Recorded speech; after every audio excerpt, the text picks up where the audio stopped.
The Daily Dribble.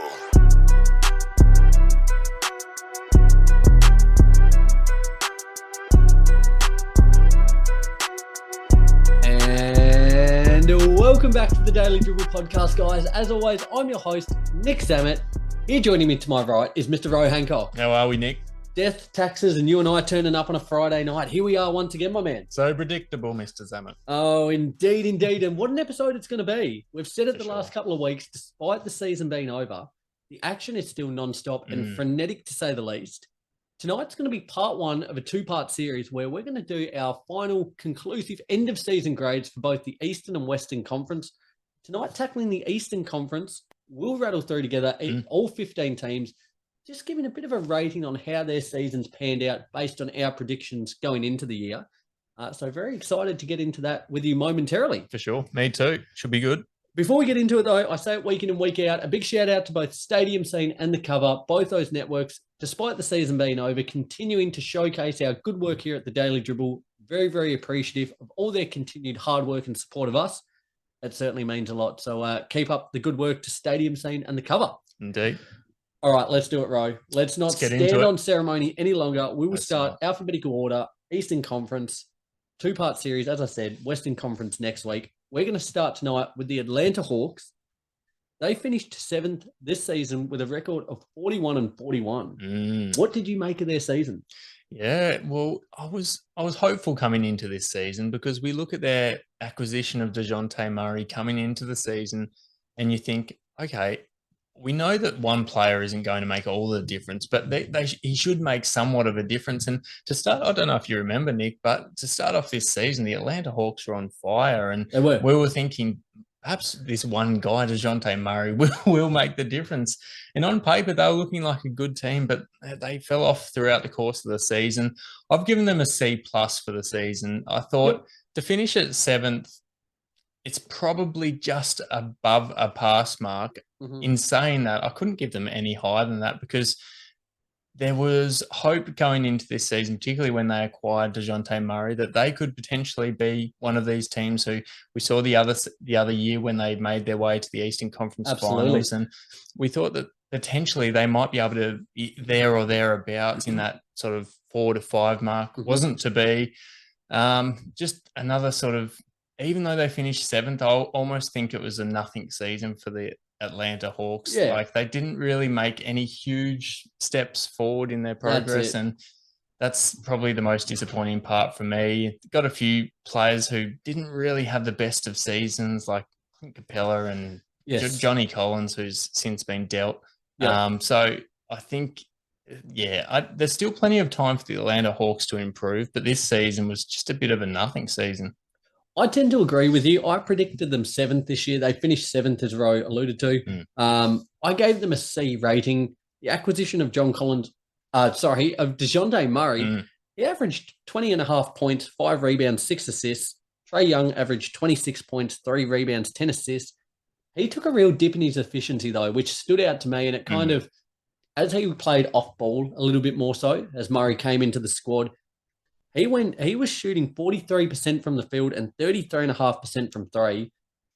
They need him to be a higher level operator to actually go further. No doubt. They made their way into the play-in. They faced the Celtics in the first round, bowing out 4-2 in that one. They just looked a little bit off the pace. And the point you made, Ro, about it just being a bit of a nothing year, kind of rung true. It just almost felt going through the motions. And we've since seen they've moved on from John Collins, but with the way their roster's currently constructed in this East, it's only continuing to get better. I don't know how far they'll go. So I gave them a C as well. I think so. Just passed, didn't they? But I mean, they haven't impressed anyone. It's like when you do the bare minimum in school and you just get that satisfactory result. But absolutely. Yeah, the teacher's not looking at you like, oh, you're going to be the next big thing. 100%. Well, I'm interested to see where we go with our second team, if we differ at all.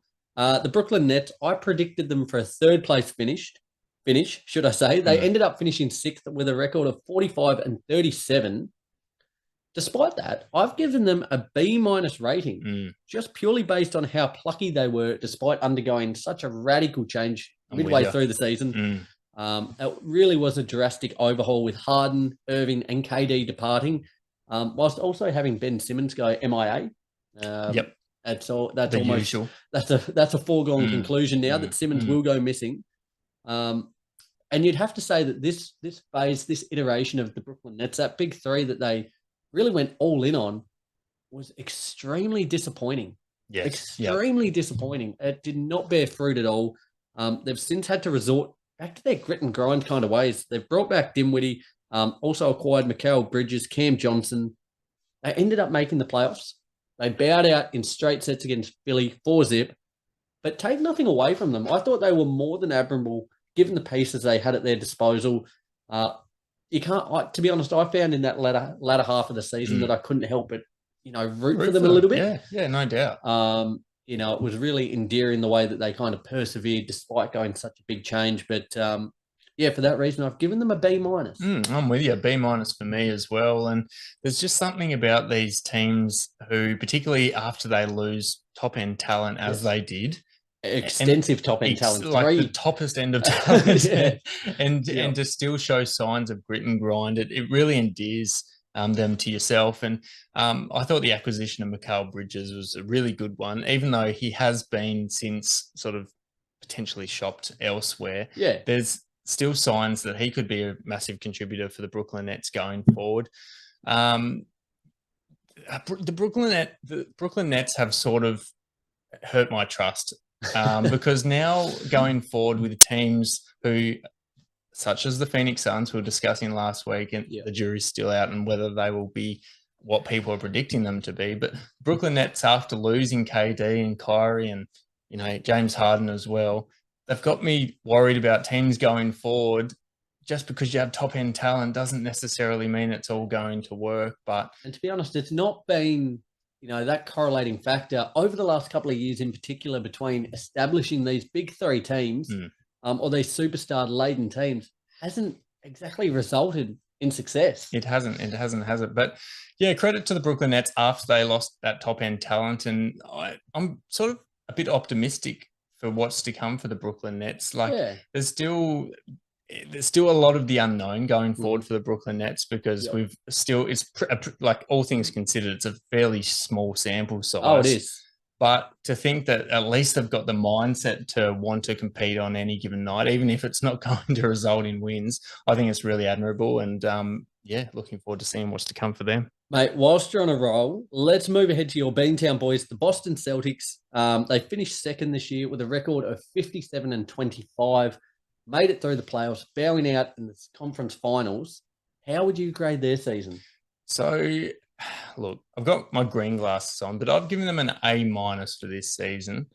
Coming into the season, I was a little bit worried, to be honest with you, because there was a lot of distraction and turmoil for the franchise over the offseason. And sometimes that was an A-, wasn't it? A-. I'm just trying to look at the lenses you've got on. I'm seeing visually white, yes, but in my head I'm seeing very green glasses being put on tonight. Green hue to it, doesn't it? Absolutely. No, A-. Yeah, there was a lot of turmoil. There was a lot of turmoil over the off season, and I mean, heading into this season, I was kind of worried that would lead to a substandard regular season, and our players would be distracted. And sometimes, like we've seen it constantly over the last few seasons, sometimes there'll be off seasons, such as Charlotte's, where they've had turmoil over the off season, and it translates to the regular season. But I think a 57-25 record, yes, we didn't go all the way. Yes, we didn't get past the Eastern Conference Finals.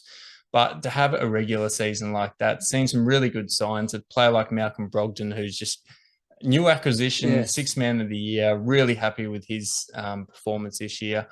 Jason Tatum at times this year was a MVP candidate. And I mean, if he didn't have JB in that team providing a bit of relief, so he didn't have to do as much on any given night, he could have been, both making all NBA teams as well. Both making all NBA teams. Yeah, that's the other good point, isn't it? So I'm happy with what I saw, and it's given me sort of a lot of confidence going forward that we can get over that next step, and hopefully we can make it to the finals and reach that ultimate glory. So I found this one of the harder teams to actually grade. So I predicted them for a fourth place finish. They finished second. that's a tick in their favour. Mm. They ended up going through the playoffs. They made it as number 2 seed, beating the Hawks 4-2. They clutched up to beat the 76ers 4-3 in Game 7 there in the conference finals with an absolute masterclass from Jason Tatum in the third quarter. Yes. Bowing out 4-3 in the conference finals to the Miami Heat. I've given them a C. I've given them a C. Okay. That is a pass mark. I found this very hard to grade, though, because you would argue their regular season outperformed our expectations. For the postseason. But going into the season, they were one of the title favourites. They didn't make the NBA Finals. They went in as overwhelming favourites against the Miami Heat and couldn't get it done. So it was almost bordering on C- to D+ their season, just for the fact, like, once they got to that position, they probably could have done more. But I give them a C mark. As you said, Ro, you would feel optimism about their season. With the players, what you saw, we've seen considerable off-season moves already, but they are, you kind of forget Tatum and Brown, they've been around for so long, but they are still both so young. They haven't quite reached their prime yet, which you'd find a lot of solace in that. For sure. And like falling short at the pointy end of the season for these guys is really character building, because it shows them that just how close they are to reaching that ultimate success. And it shows them what happens and like the type of feeling that you get when you do fall short. And sometimes, like, we've seen it with guys early on in their career, like obviously Kobe, and we saw it with Michael Jordan as well, where like they've gotten close, but time after time they've fallen short, and eventually they were able to get over that hurdle that final hurdle at the end of the season. And they'll be better for these losses over the last few seasons. So I'm it's not all doom and gloom. Tell you what, there was real potential, and it took me biting my tongue then, as you said, time after time, not to bust into a Cyndi Lauper, a little get the boombox on the shoulder there. You'd be a big Cyndi fan, wouldn't you? To be honest, I couldn't name you another song by her that's not she a one-hit wonder. She was a one-hit wonder. Actually, just on that, I saw an outrageous video today, and it was labelled the longest running one-hit wonder of all time, and it was what's his name, PSY with Gangnam Style. Yes, he was running a full packed out stadium. Like, I would say there was in excess of 100,000 people there. Every single person doing the dance. This is 2023. That happened almost a decade ago. What a legend! A one-hit wonder, if ever there was one. Here's one for you. This is real off the fly. Yeah. NBA players. One-hit wonder. Who's the one-hit wonder? What's the one-hit wonder moment that comes to mind, if any? Jeremy Lin. Probably that comes to mind most. Linsanity, it wasn't a one-hit wonder. It was a bit of a stretch in time, a brief period, but it just encaptured the whole NBA as a whole. That, to be honest, just, this was not pre-planned. That's the one that comes to mind straight away. Comes to mind immediately. I like it.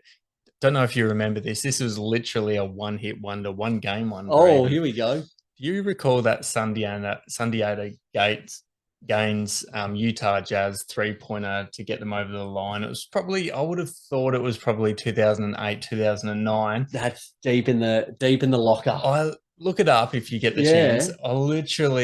That is one of my most vivid memories of the NBA growing up. Watching him hit that big 3-pointer. I don't think I've ever heard of his name apart from that game. To be honest, I don't think I'm on board with this one. I'm not aware of this one. It was a big shot. One of the better 3-pointers to win. But I just remember sitting at Nan's watching him knock down that 3-point shot, and I haven't heard his name since, unfortunately. That's a great question, isn't it? Best one-hit wonders in NBA history.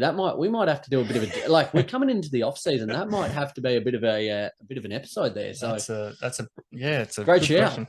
Let's push ahead to a team that we don't need to spend nearly as much time on.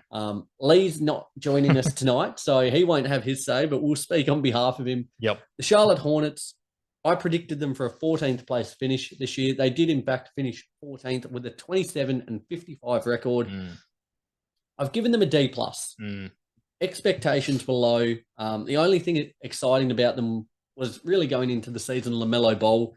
He only suited up for 36 games. When he was playing, though, he averaged 23 points, 6.5 rebounds, 8.5 assists. Yet, what good is that really if we're seeing him less than half a season? No, it's pointless.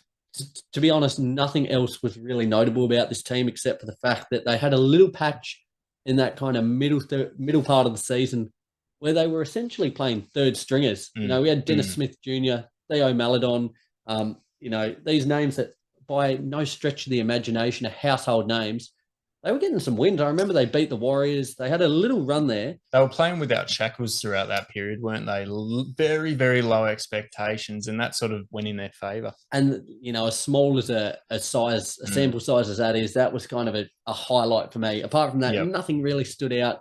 Poor campaign. I've been a little bit more lenient just for the fact that LaMelo Ball only played a handful of games. So D+ there for me. I've given them a straight D, the Charlotte Hornets. I mean, it was going to be a rough season from the get-go. Like, even in that off season, we saw Miles Bridges get convicted, and it went downhill from there, didn't it? It went downhill very quickly, and then obviously the LaMelo Ball injury, it was always going to equate to a very poor season. But yeah, even look at their other guys on their roster, like Rozier and Hayward was injured at times. Like, had Plumlee to begin with. Plumlee, Kelly Oubre Jr. Like, these guys who probably didn't have the best season and didn't sort of try to elevate themselves to any further heights. So I think they've probably they've definitely failed this season. But you do have to take some things into account, like injuries to key players, obviously. Do you reckon it's a good thing Michael Jordan sold the franchise? Do you reckon that's a positive thing going forward? Because, I mean, since he's owned it, they haven't reached any significant heights, have they? You're absolutely right in saying that. And we spoke about last week the amount of money he's made off them. What was it? A $300 million investment, cashing out at $2 billion. Yep. Still going to be around the franchise, but maybe now in a change of capacity, not as an owner, maybe that could be a bit of a catalyst for change, a bit of a catalyst for maybe success. Wouldn't bank on it, but no, I think it's a long road ahead indeed, but who knows? Indeed. Pushing ahead to the Chicago Bulls row. They finished 10th this season at 40-42. What did you make of their campaign? Look, I'm going to bring out the word. Please do it. We're good for one a week. Good for one a week, and here it comes. Mediocre their season was, the Chicago Bulls. Absolutely. They didn't reach any massive heights at any point of the season. Like, obviously Lonzo Ball is such an important player to this franchise, and we do have to take this into account. But at the end of the day, like, how many seasons in a row are they going to finish around the same mark? And we're going to be pleading for them to do something with this roster. Even the other day, were you about to bring this up? But Vooch re-signing, this kind of thing. Like, he's not a good rim protector whatsoever. He's not the guy who you'd want to keep around, like, longer term if you're the Chicago Bulls. They've got Drummond back as well. Beat the drum. They beat the drum indeed. And just compounding that, like, the news that it's looking almost increasingly likely, not only next season, but there's the potential we might not see Lonzo Ball back playing basketball. He might just up and retire. These knee troubles are just absurd at this point. The extent of them is just severe to the nth degree, as not looking good. And, we've spoken about time and time again, like, such a broken record. What a big piece of, their squad he is. They had Caruso kind of playing that point guard role for big stretches. He's not able to pick apart the defense as Lonzo is. Lonzo's shot was really coming along. Don't want to harp on about Lonzo, but he's an integral part of what they do, and without him, they just look a little bit lost and floundering. They do, and I don't want to continue to bring it back to the first half of last season because that's in the rearview mirror, but at the first half of last season with Lonzo at full strength, they were looking like a legitimate top 4 threat in the East.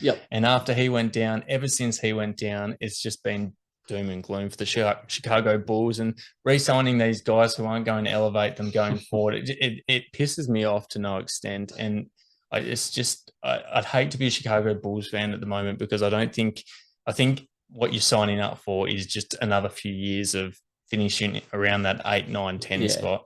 I agree with you wholeheartedly. DeRozan and LaVine did their thing. They put points on the board. But they never really felt like they were going anywhere. They made the play-in. They were able to beat the Raptors 109-105. They then fell to the Heat 102-91 to miss out on that last playoff spot. had they have made it, they would have simply been first round fodder, you would think, for the Bucks. Yep. But then we thought Miami would. Well, exactly right. But, I've yeah. said here, with the makeup of this team, you just can't really see them ever being anything more than a playing team. No, God, no. I'm sure we will no doubt hear from our main man, Apex, during the week. Caleb, big shout out to you, Apex. Got a feel for him. Mate, how content would you be to see this team to keep, wallowing in that playing picture? Because that's where they're going to be at the minute. And there's no indication that they're going to go further than that. The Eastern Conference we've spoken about, it's only continuing to get better. So, and look at these teams who have actually committed to the rebuild. Like we look at Oklahoma City are a great example because they've gone all in, and now going forward until 30 or whenever it is, they've got countless first round picks. A notable inclusion, the Washington Wizards. Completely as well, nuking it, rebuilding from the bottom up. Spurs, now they've got Wemby. Like, there you go. This can be the end result. Now they're going to be stuck with Vooch as your starting center. Imagine the defensive liability that will have a big man position going forward. So I don't want to harp on it, but far out. Like, it just annoys me. Really does. Let's transition to a team that's built well over the last year or two. The Cleveland Cavaliers finished fourth this season with a 51-31 record. I've given them a B-. Now, the signing of Donovan Mitchell paid dividends immediately. He made an All-NBA second team after averaging 28.5 points, 4 rebounds, 4 assists, as well in a phenomenal performance, dropping 71 versus the Chicago Bulls in January. They just looked like a super reliable team on both ends of the floor throughout the regular season. Made the playoffs. They fell to the Knicks 4-1. Now, disappointing, wasn't it? I think for them, I was happy with them in the regular season. I like the makeup of their team. In part, I think they're going to struggle to play. On the defensive side, it's fantastic, but they're going to struggle on the offensive end to play both Evan Mobley and Jared Allen. Well, they've already shopped Jared Allen in this offseason, so I think you're onto something, and I think they're well aware of that. I think they've got to be done because neither of them have the ability to stretch the floor. And just in that playoff series, it clogged the lane so much. Darius Garland and Donovan Mitchell are great when they get to the bucket. But when you've got two big, tall, unmovable trees like that, there is little space to operate in. So I think for them to get to that next level, take nothing away. They finished fourth, home court advantage. Great season, great building season. No doubt. I think that's going to be the move they need to make to get to the next level. Who would you have in that replacement spot? For if because they're not going to get rid of Evan Mobley. He's just got too much potential. Yeah, absolutely. What are they doing with Jared Allen? What kind of player? Can you think of one off the top? I know I'm putting you under the bus here, but like any type of player to fill that position? I think if you still want to go someone with a bit of a defensive identity, but someone who can stretch the floor a little bit more so, this might be a very short-term piece though, just given his age. I reckon an Al Horford. Yeah. Or someone like that could even a Nurkic. He's shown an ability to be able to shoot the three ball a little more consistently in recent years. I know he's had injury concerns. They're probably just off the two names that come to mind first. Yeah, I'm not going to lie. I wasn't even thinking of Al Horford, but I'm a Boston Celtics fan. Do not want to get rid of Big Al. But I think he'd be a great fit in that center position. But they've got a little bit to work on before they're going to be considered like serious threats. And that's why I've given them a straight B. If we were grading them on their regular season alone, they've had an outstanding regular season, and they gave NBA fans, and particularly Cleveland fans, a lot of hope coming into these playoffs. Another team, a feel-good team that you couldn't help but root for. Very feel-good, particularly coming up against the Knicks as well. Like the Knicks are one of these teams that you just don't trust coming into the playoffs as much as you want them to win, because who doesn't like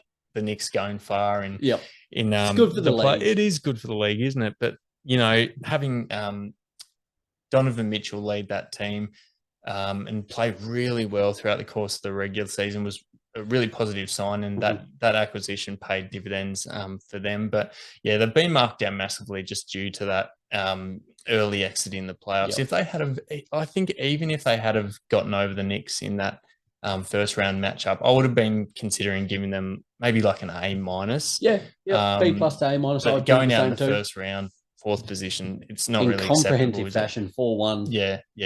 That wasn't it. Let's move ahead to a team that we can probably brush over relatively quickly. Mm. The Detroit Pistons, they finished bottom of the Eastern Conference with a 17-65 record. You've got to say there wasn't too much hope for their season once Cade Cunningham went down. No. Bogdanovic was super solid, and rookies in Jalen Duren and Jaden Ivey showed enough that you'd be hopeful for the future. And to be honest, the feel-good story for them this season was they've essentially become a rehabilitation clinic. Marvin Bagley, James Wiseman, these sorts of players getting a second lease on their career. It's good stuff. It's feel-good stuff, and they actually looked competent. They did, yeah, no doubt. And I'm hopeful for their future now, given the fact that they've tried to acquire some of these guys who it didn't work out in their previous franchise, and there's already signs, it's still early days, that it might work out for these guys going forward. Yeah. I've given them a D+. Likewise. It was an awful season, in terms of the win-loss record. 17-65. Yeah, it's a brutal one. It's a shocking WL record, but at the end of the day, we have to certainly take into account the Cade Cunningham injury. For starters, it was sort of like the Charlotte Hornets and LaMelo Ball. Yeah. You see your main guy like that go down, and your hope dwindles. But I'm hopeful going forward for the Detroit Pistons that they can turn things around. Yeah, Might not happen next year, but I think they've got enough talent, as you were mentioning before. Jalen Duren and Ivy as well. The healthy Cunningham, they're building in the right Cunningham direction as well. Yeah. They've got a really good young core. But they are young, and it's going to take time for them to, elevate up the standings. Amen to that. Roy, this is one I'm interested to see as to how we grade this if we differ. The Indiana Pacers, they finished 11th with a record of 35-47. What did you think of their season? Yeah, so this was a tricky one for me to go through. I've given them a B-. Okay. I've given them credit for a few individual players, particularly in Tyrese Halliburton, who's just had an outstanding year. Just quickly, 21 points, 4 rebounds, 10.5 assists on 40% from 3. He's a stud. He is, and he's so likable. He's he's a guy who you can see being a obviously a franchise star. I was just about to say he's a franchise star. Yeah, but also a guy that the NBA I think will want to put forward. And it's a shame he's in a small market team almost. That probably what he does is going to get overlooked a little bit, and he probably won't be the face of the league or anything like that. But he's a killer. He's pretty low key, but on the court, his performance is high key. He's just absolutely incredible to watch. I thought Buddy Hield had a really good season, positive season, and there's plenty of positives to take away from that, particularly given Buddy Hield has been a guy over the course of his career who has shown a lot of inconsistencies. I thought throughout the course of the season, yes, there were down games, as there's likely to be, but I think his consistency was a lot better this year. Likewise, Miles Turner on that. Miles Turner, he found 100%. A second lease on life. It looked for all money as if he was going to the Lakers. Yep. Him and Buddy, for that fact. But both of them were able to turn around and really put forward some consistent performances. They were. And the last player that I thought I'd mention here is Benedict Mathurin, who starting off this season was starting like a house on fire. There was a long period there that even though Paolo Banchero was from pretty much day dot the guy who was going to win Rookie of the Year. It was one and done very quickly. Benedict Mathurin to start the season was sitting in that after daylight, he was sitting in that second spot after Paolo Banchero. And also Sixth Man of the Year talk. He was in for a period of time as well. Spark plug off the bench. And so there's enough to look forward to for the Indiana Pacers. And they have passed in terms of what I expected from them this season. That's a good grade. Yeah, I think they'd take that, particularly given where they ended up finishing. I went even higher. Yeah, what'd you give them? I gave them a B+. Yeah, and it's rightly so. I like it. They were just incredible throughout that first half of the season.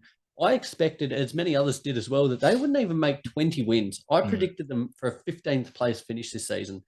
To finish 11th, that does not flatter them. They were right up there in playing contention for big stretches of the season after the All-Star break. They'd shown enough. They showed the positive signs, Halliburton, Mathurin and co. Enough positive signs for fans to be happy. They probably made the right choice in shutting it down after the All-Star break. But if you're a Pacers fan, you've got to be really, really, really happy with the trajectory this franchise is on at the minute with draft picks, young players, Rick Carlisle, I think, did a fantastic job. So I gave them a B+. I was another team I just couldn't help but be excited for. Oh, me too. It looks like their rebuild is being fast-tracked, and it sort of begs the question as to when we think they will be in that playoff picture. Yeah. Because, as you said, like predictions around the very bottom of the Eastern Conference, they've sort of just finished outside that playoff picture. Yeah. With plenty of improvement to come. I don't think it's too far away. Exciting stuff indeed, Ro. The Miami Heat, they finished 8th throughout the regular season with a record of 44 and 38. I've given them a B grading. What a bizarre season. You'd have to say that the season prior, they clinched the number 1 overall seed. They fell well off the pace this year in terms of their regular season. After being one of the league's best 3-point shooting teams the year prior, they could not hit water if they fell out of a boat this year throughout the regular season. Hard watch. They scraped their way through the plane. They were then able to knock off the Bucks, Knicks, and Celtics before finally succumbing in the NBA Finals to the Denver Nuggets. Jimmy Butler showed once again that, he just takes it to another gear. In the playoffs when games matter most. He's undoubtedly one of the league's best players in those must-win games, in those crunch time games when your legacy is kind of defined. He steps up big time, and the whole team kind of bounces and feeds off that. Like, his energy just permeates through the whole squad. It does. They were finally able to knock down some threes, and with that, Max Strus, Gabe Vincent, Caleb Martin were able to go to the NBA Finals against all odds. It really was an incredible Cinderella run. They ran out of steam a little bit at the end, as you could see with Jimmy. He just ran out of petrol tickets. Understandable.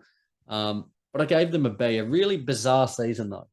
It was a tale of two, I don't want to say two halves, but it was... Say two cities then, just for the Charles Dickens fans out there.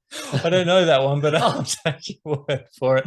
But, you look at their regular season and you go, well, this is just underwhelming, if anything. And, if they hadn't have had that really impressive playoff run that took them to the NBA Finals, they would have been getting an almighty fail. Big time. But the fact of the matter is that they turned things around in the playoffs, and they endeared themselves again to people who ruled them out and didn't think that they stood a chance, particularly. And it opened people's eyes, didn't it, after that first round matchup? It was like, okay, you've just knocked off the number 1 seed. Who are you, and where have you been all season? And exactly. They came out and they were just a completely different team in the playoffs. Have I given them my rating? So I've given them a B. As I said before, they would have been probably receiving like a D if they had missed, or if they had gone out first round, for example. But they've recovered. Yeah, they've recovered.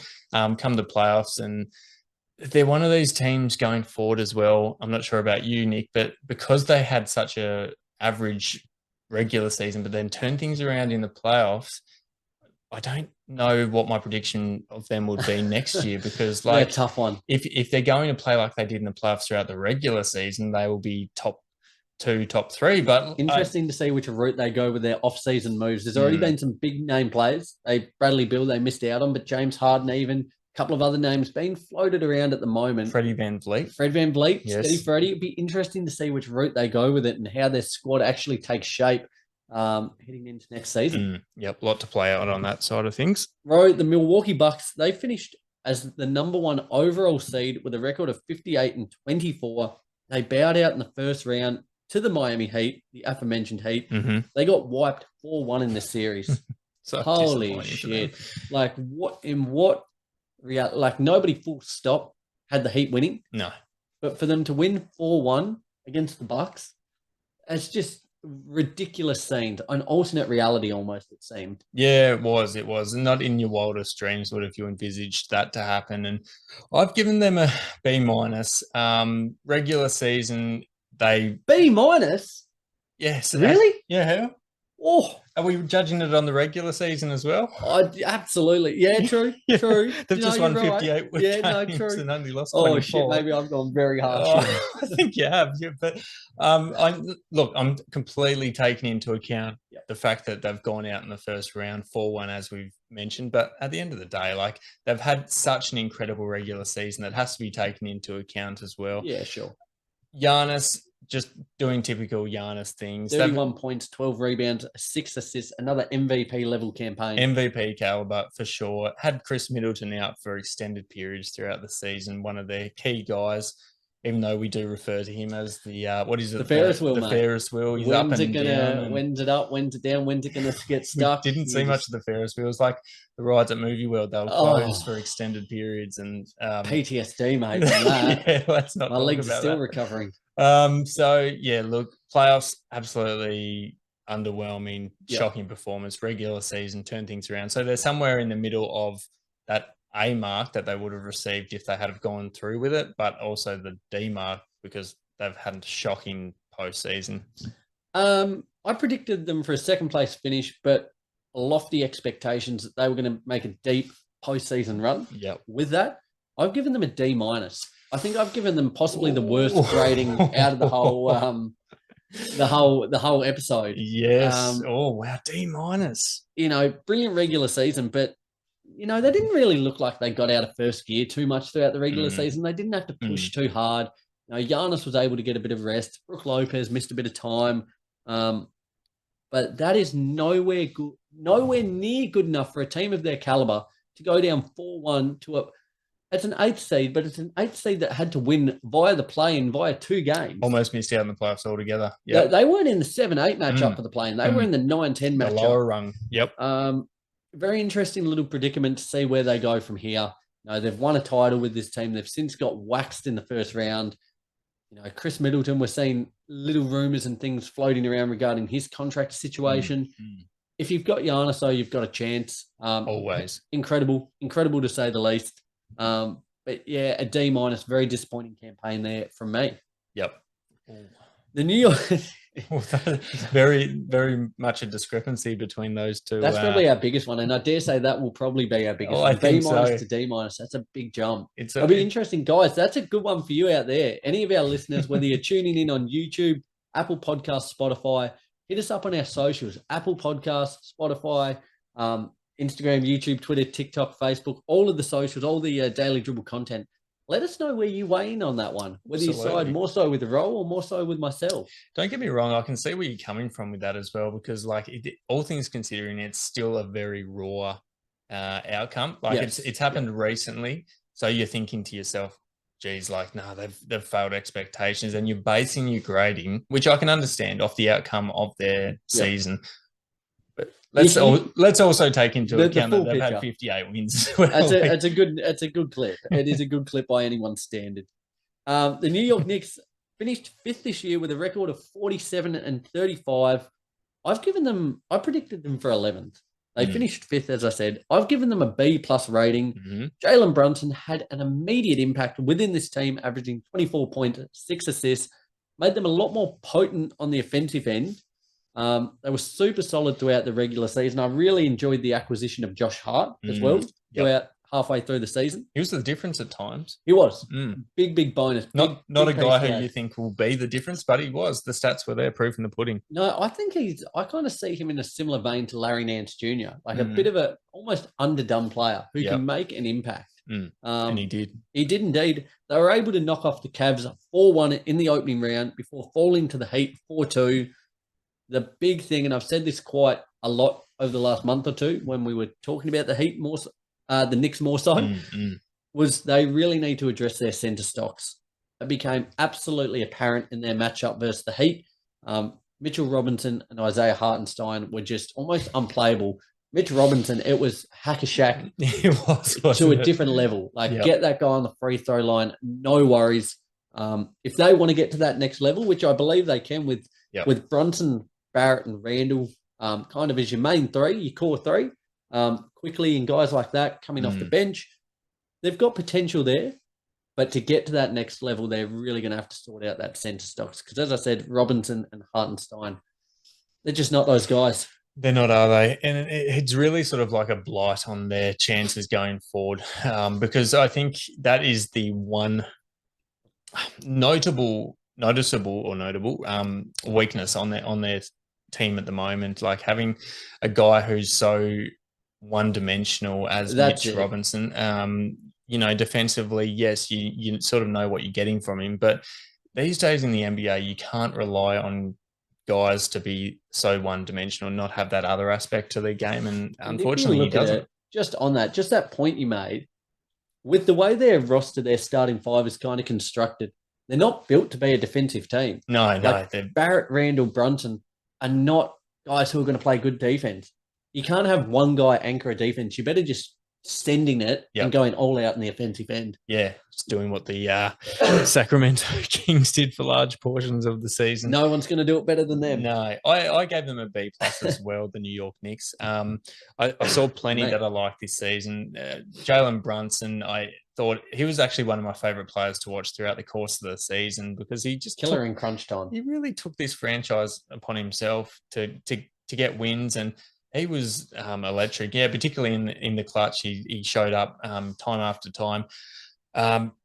RJ Barrett didn't have the best of seasons. We know this, but he could almost be another candidate for the Ferris wheel tagline. He is very much, yeah. He's molding into a young Chris Middleton. He used to. Like, you see some flashes of him where you're really you're hopeful for what he could achieve going forward. I had big tickets going into the season. I said one of my hidden gems. He's the face of the Knicks. big praises for every great Josh Giddey and Dyson Daniels call I've had. I've also had an RJ Barrett call. So, yeah, that's okay. That's okay. Balances out in the wash, doesn't it? Yin and yang. It's all about that. But Julius Randle as well. He was a guy who I think last season he almost became a bit of the butt of our jokes sometimes because he was just so even though from a box score perspective, it still wasn't awful last season. He just wasn't performing anywhere near where he should have been. But this year he really bounced back and he endeared himself to me. And I really liked what I saw from him. It was important in a lot of games this year for the difference when he's smiling, when he's actually enjoying ball. It's a different ball game. And it's very evident, he does not hide his emotions on his face. God, no. When he's happy and it's incredible the output he can provide and the impact that has on his team. When you get negative kind of low intensity, slouching Julius Randle, it's like a cancer. It does spread. So really does. Really interesting there. Right, the Orlando Magic, they finished 13th at 34-48 this season. How did you find their campaign? Yeah, 13th. They finished there or thereabouts where I think most people probably would have had them coming into the season. Predicted them 13th, so on par. Yeah, so I had them around that B- mark. Look, 13th, you're never going to give them huge marks, but at the same time, it was to be expected, and B, we've seen some really good signs for the future this year, namely Paolo Banchero. Wrapped it up, as you said, day one. Day dot, he wrapped that Rookie of the Year award up, didn't he? He wasn't even close. Was not ever in doubt. No. Often we can see, at times, even if there's a clear runaway at the start, at points, sometimes a second horse will make a discussion for it. Yep. For as good as Mathurin and some of these other players were, never once was there any doubt that it was going to be Banchero that won it. It was always him. It was always Paolo, wasn't it? Bro, in his rookie campaign, 20 points, 7 rebounds, nearly 4 assists. That is unreal output. That is a better stat line box score for a season than a lot of NBA players will ever have in their entire careers, and he's done it in his first season. And absolutely, he's just going to be one of these guys who will carry that franchise into the playoffs eventually. And I'm really looking forward to when that happens. And we saw some good signs from guys like Markelle Fultz was a guy who we thought could potentially have dropped off the face of the earth at some stage. And yes, he was the number one pick, and I guess all things considered, you have to consider him a bust. What world did that guy go a number one pick in a draft class? No. He was in the Jason Tatum, was it? No, who was he with? Yeah, I think he was. He was in the Jason Tatum class. Yeah. Isn't that just criminal looking back on? Wouldn't that make you sick as an Orlando fan? But I had positive intentions of bringing his name up because I think he showed really promising signs this year that he could be a good contributor for the Orlando Magic going NBA forward. player at the least. At the very least. And that's, given where his career was at not too long ago, where his shot was just absolutely broken, I think that you're going to take that if you're an Orlando Magic fan. So, that to be expected where they finished, but also good signs. Yeah, I gave him a C+. As Rowe said, really this season, wasn't too much about wins or losses. It was all about Paulo Banchero. He did not disappoint, as I just mentioned. It was great to see a player I've been very, very high on for a very long time. Haven't got to see him a real lot lately. I was delighted to see Jonathan Isaac back. Yes, He'll hopefully build upon that next season. I think Franz Wagner had a great second campaign, huge part of their core and their plans moving forward. But, I think this was a positive year in terms of building. Rome wasn't built in a day. I think the pieces they've got in place, the players they're building, I quite like where they're positioned. So good stuff happening in Orlando. Agree. Oh, here we go. The Philadelphia 76ers. They finished third. I predicted them first. They finished third with a record of 54 and 28. I've given them a C-. Really just feels as if they're never going to get over this hump. It really doesn't. Their regular season was lackluster. Harden and Embiid both missed time throughout, which disrupted their flow. That being said, Embiid, on a positive note, finally won that elusive MVP. He averaged 33 points, 10 rebounds, 4 assists. Very well done, Joel. Don't think there's anyone arguing. Well, I think pretty much everyone's on board that you're not the best player in the league, and maybe you shouldn't have probably won that this year. No. I think Giannis and Jokic probably had better campaigns overall. They did. But I'm not on the judging panel, so I'll just sit here and suck lemons. Tyrese Maxey, I thought, showed a real competency, especially when Harden was out to step his role up into like a number 2 role. And it begs the question, all signs now with the Harden situation are him exiting, he's gone, essentially. Can Maxey step up and be that number 2 guy? I think he can. He showed it throughout this season. But, despite their regular season, they failed to deliver in the playoffs when it mattered most. They didn't have to get out of first gear. They whacked the Brooklyn Nets 4-0 before falling to the Celtics 4-3. They led that series 3-2. Going back to Philly 3-2 up. They bottled that game 6 and then got absolutely waxed in game 7. They started well. They had it on their terms somewhat. They went just down at halftime there. And as I said, Jason Tatum and the whole Celtics team absolutely rooted them in the third quarter. It was embarrassing. So it was great to watch. Disappointing year, a C- rating there for the Philadelphia 76ers. Bro, as I said, I predicted them for first this year. Again, come hell or high water. Like, mate, you might have to tie me down and beat me senseless with a pillowcase filled with bars of soap. Do not let me ever put my faith in the 76ers again. No. Never again. Look, I tried to get through to you, Nick. I tried to get through. I'm a sucker for pain, mate. I love it. Yes, me and pain are like that. And look, I've also given them a C-. And I think this season, it's just what's the saying? It's something that broke the camel's back. The straw that broke the camel's back.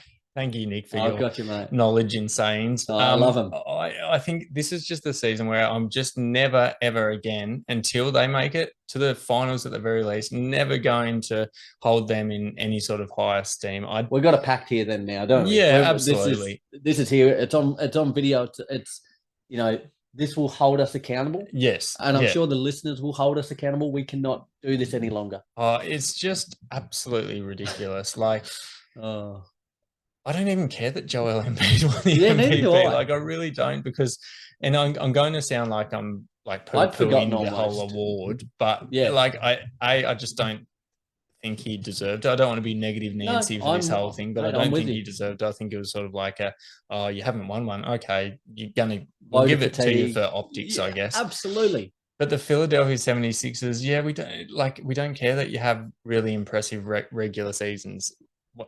Time after time after time, you disappoint everyone and you make people look silly for backing you. And this guy doesn't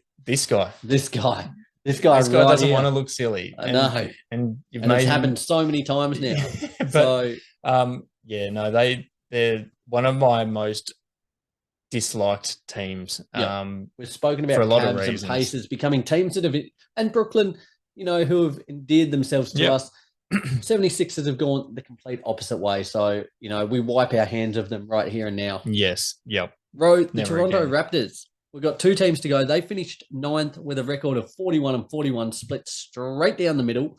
What do you want to rate their season this year? Yeah, I didn't have a heap to say about the No, Toronto Raptors, to be honest with you. I've given them a straight C. That just Groundhog Day, wasn't it? it was. It was very sort of like, yep, this is where we sort of envisaged you finishing come the end of the season. They didn't reach any great heights, and I mean, Pascal Siakam from an individual standpoint was really impressive. Like I love Pascal Siakam, but if you think I'm going to be giving you a high grading for one guy in particular, then it's probably not going to happen. And I think they're sort of just in a spot at the moment Puttering where along. we don't know what's happening with them. Yep. Freddie Van Vliet might be the first domino to fall. From my perspective, I hope it is the first domino to fall. I hope they do something and try to build around, particularly Scotty Barnes, because he is the future of that franchise going forward. For sure. As much as I love Pascal Siakam, and I just mentioned that he had such an outstanding regular season, like I think he presents a lot of value, and I think he presents something, an opportunity for the Toronto Raptors to rebuild, potentially by gaining a few really early round draft picks, or young players who are more on Scotty Barnes's timeline to sort of help start that rebuild. But yeah, it was just run of the mill for me this season for the Toronto Raptors. I'm pretty on board with everything you've just said. I actually gave them a C minus, a downgrade, just because of the fact I think they've missed a real opportunity this year. To cash in on some of these players, whilst their value is as high as it was, looking namely at maybe Siakam, Fred Van Vliet, but in particular, OG Anunoby. Missed opportunity. Missed opportunity. Their value has decreased in the latter half of the season. And we clamored for it. We said they were middling along. Yep. There were so many suitors and some of the packages that were being put forth, especially for Anunoby, and they failed to act on it. I think they missed their window to get maximum value. They'll still get, if they were to trade him or whatever the case may be, get respectable returns. But there were a lot of teams really heavily looking for his signature. I think they've just missed a trick here. I think they have as well. So shame on them. They like you really did. You've got to know when to hold them, know when to fold them. They should have folded their hand. This team wasn't going anywhere. I think they missed an opportunity. I think so as well. And it's quite frustrating from an NBA fan's perspective to look into these franchises, and you think the common sense approach is almost to it now is a good time to offload. Like, what do you think it's going to achieve by retaining OG Anunoby going forward? Yes, he's a very solid defensive player, but like you can get he's at the stage at the moment where he presents the most value, and for you not to pull the trigger just makes me think that you're not really serious about progressing back up the standings. Raise your hand if you want another Nick quote. Yes, please. There we go. Absolutely. Rob, might have been one you heard. But the common sense point. Common sense isn't common anymore. And it isn't. It's one I've been saying a lot in different facets of my life, whether that's sport or work or whatever. Like, what is, you would think, a very logical answer. People don't see it that way anymore. They don't. The Raptors are a fine example in that. So they need to find some common sense and quickly. Yes. Let's push ahead to our last team, the Washington Wizards. We can probably do pretty quickly as well. They finished 12th at 35-47. I've given them a D. Another really just disappointing season as a whole. Got nothing great to say about them except for the fact Porzingis actually looked like a really competent level player. And I think you'd feel quite excited about the fact he's going to Boston. For sure. Yep. Likewise, Kuz they actually got off to a decent start this season. Despite Bill missing it, they had Kuz kind of leading that team. Went off a cliff very, very quickly. Got nothing really to say to them other than the fact, I know it doesn't tie in with these grades, but I'm proud of the fact that they didn't just do a rebuild. They just blew this whole thing up. They did. I give them points for that. Their season as a whole goes as a D. Yeah. D for disappointing. And I think I'm giving them a C- for the reasons that you were mentioning then, in terms of they have committed to something now. Like, they've committed to improving. And yes, their season they don't get a pass mark by any means, no sir, but they certainly get points. On the house of the Daily Dribble hard taskmasters here. I don't think so. They get points for trying to turn things around, and even though that might result in a few tough years ahead. I'd much prefer that than We're just going to be trucking throwing along, like not Yep. going anywhere. Like you've got to take that short-term pain for a long-term gain, and hopefully it pays dividends for them. I hope so. You got to respect that because Yep. we hate it. That mediocrity, we hate it. They've decided to go against it. Fair play to the Washington Wizards. Disappointing season though. Guys, there concludes our Eastern Conference gradings. Row and I have rattled through all 15 teams here tonight. Part 2 will take place next week, where we'll transition to the West Coast, rattling through all 15 Western Conference teams.